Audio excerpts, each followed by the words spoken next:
मोहोळमधून मोठी breaking news.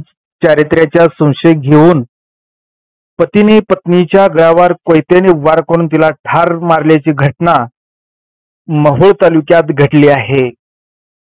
ही घटना 1 October रोजी दुपारी 4:30 वाजण्याच्या सुमारास मोहोळ तालुक्यातील नजीक पिपरी गावच्या हद्दीत घडली आहे.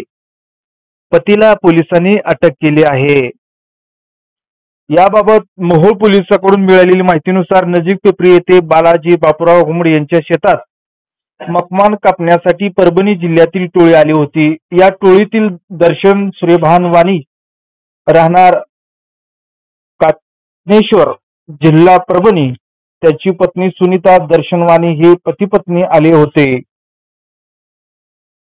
या टोळीतील मुकादम किरण उर्फ शंकर गायकवाड यांचे वडील संजय गायकवाड यांच्या सुनेशी अनैतिक संबंध आहेत असा संशय घेऊन सुनीता वाणी वय 28 हिच्या गळ्यावर तिच्या पतीने धारदार कोयत्याने सपासप वार करून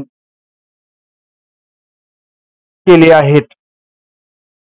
अधिक तपास पोलीस निरीक्षक किरण पाटील हे करीत आहेत.